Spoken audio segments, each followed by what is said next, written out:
How to speak like a pro.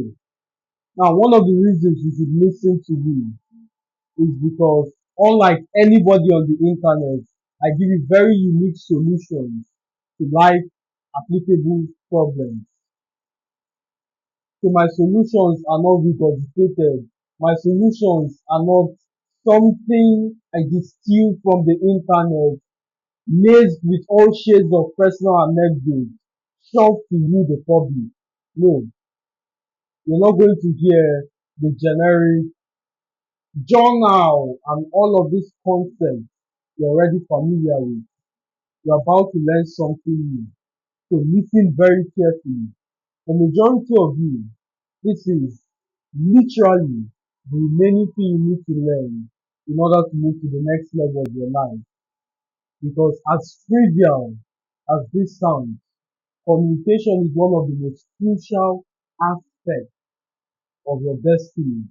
This is something you do daily. This is something that is part of your life. I mean, literally. So let's differentiate between communication and articulating, because majority of you want to improve your communication while conflating it with articulating.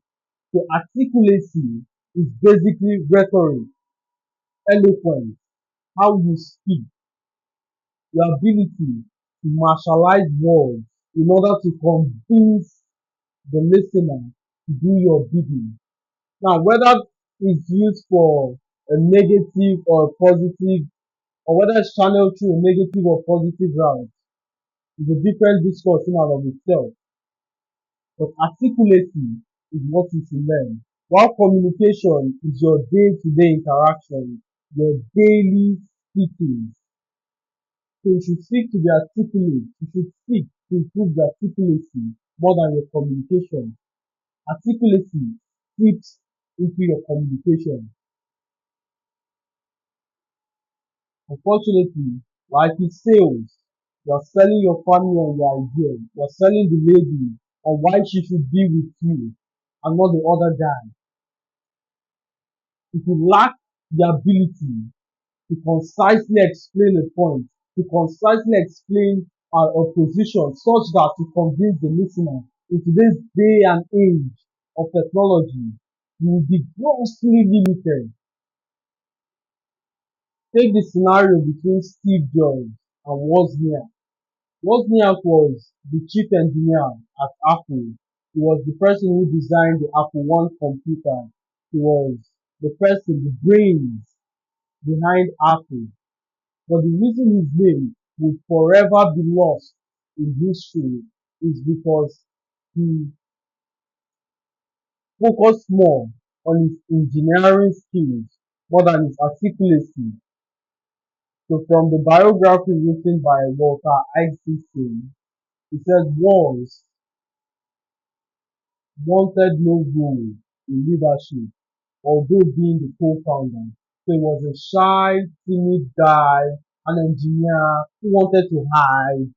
As a consequence, nobody knows him. In fact, the only reason we are hearing or talking about Steve Wozniak in today's day and age is because of the biography. Had it not been released, nobody will know who Steve is. But Jobs, on the other hand, imagine not being able to write one line of code and yet to build a software company. How crazy is that? So Steve Jobs didn't know how to write code, but he was master, but he was a master at something. The ability to sell himself, the ability to articulate his vision perfectly, the ability to galvanize his team, pour them into heights unimaginable. So communication is important. You could be the most intelligent, wisest, technological savant individual. If you lack the ability to demonstrate your value via communication, you would A, not rise to the highest echelon of society, or B, always play a subsidiary role. Look at all the CEOs today. They are phenomenal communicators. So communication is something that is important as touching your life and destiny. I gave you this preamble for you to realize the relevance of communication as touching your life and destiny. Of course, I could skip all of this and go directly into the keys, but without the requisite level of understanding, without the why being implanted by me in the soil of your mind, you will give up, because as all good things, it is hard, it is difficult to develop, it takes consistency, it takes sacrifice, it takes desire and hunger. And in fact, if you do not sustain the reason why you are engaging in this arduous journey, you will in fact give up. So before we move on to the keys as touching the improvement of your speech, let me give you the foundation, because foundations are very important in anything. You want to build a house, the foundation has to be in check. Foundations are very important. Unfortunately, most people skip to the intricate concepts like tonality, high-end vocabulary, but if you bootstrap, the chances of are excellent that you're going to fall, because the shoulders of the giant, or the knowledge that would act as shoulders of giants you stand upon, doesn't exist. And when you crash back, you further reinforce the wrong belief that you are incapable of such feat.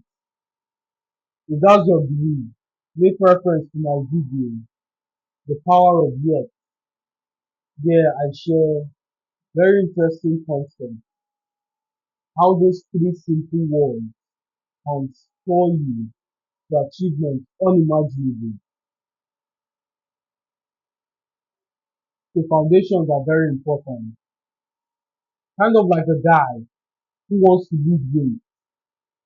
If you bore yourself in the intricate concept like dieting, trying to get a coach, in fact, before you apply to get an appointment, it takes 5 days to go through before you get to the call, and finally, when you meet this individual, you would have lost all motivation to take action. But you focus on the basic concept like stop eating cheeseburgers, stop stuffing your mouth with donuts, stop eating by 3 a.m., put on your shoes, go for a run. If you stick with the basic concept, lose more calories than you consume, you will do better than an individual who's waiting and trying to get everything methodical, because starting and building that foundation will develop a level of discipline. Erecting complexes of intricacy becomes easy. So once you lay that foundation of discipline by doing the basic things, intricate concepts, difficult and complexities can now be erected. The same with communication. The foundations are very important as touching communication. So let's go to the keys. The first key is speak like a pro.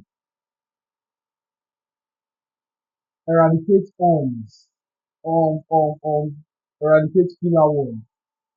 If you listen to professionals, if you listen to people whom you admire speak, you very rarely hear filler words. I'm not saying it's impossible. I say you very rarely hear filler words. For some of you, the reason you use those filler words is because you are terrified of losing the attention of the audience such that you entertain them with any sound. So for instance, you're speaking on a group conversation, it's your turn to speak. Majority introduce their speech or their point with I was thinking. You sound like a loser, you sound uncertain. Those filler words makes you sound less of a professional, which is not a category you want to fall under. In order to sound certain, notice throughout the 15 minutes of this video, perhaps, I never use filler words. I never said, nah. If I made a mistake with my sentence, one of the best things you can do is repeat yourself. If you're attentive to my communication, when my speech is faster than my brain, for instance, I'm speaking and I forget to add cadence as a consequence of passion and I misstep my word, the best thing to do is to repeat myself, not apologizing, not saying sorry, not seeking for permission. The best thing you can do is repeat yourself. So communication is all about perception. As long as you keep asking for permission, begging people to listen, it only reveals a timid nature. You can force yourself to go against this horizon because it is literally self-imposed. One of the things you can do to quickly combat this negative character is to pause, which leads us to number two. As I mentioned previously, you would rather entertain your audience with any sound than to pause because you feel once you pause, the conversation will be guided from you. Your solution is now to speak without cadence, forcing you not just to use filler words, but to sound unprofessional and anxious. These are traits of an employee. Very rarely do you see the CEO or the leader going, there's something we have today, and if you don't do it by now, nah, that's an employee character. The CEO takes his time. Occasionally, he pause. Now you see what I did there. Immediately I paused, you leaned in, you wanted to listen more. And it's not all the time you do this in your communication because timing matters. If you do it after every sentence, it loses its value. You seem confused. And in this era of low attention span, that conversation will be guided for you. Because like Job says, that which I fear has come upon me. So that will be your testimony. Don't introduce the force every single time. It should be sparse. Adopt the mindset of scarcity. Whatever is scarce is appreciated. A duke one time pointed out to his friend. He said,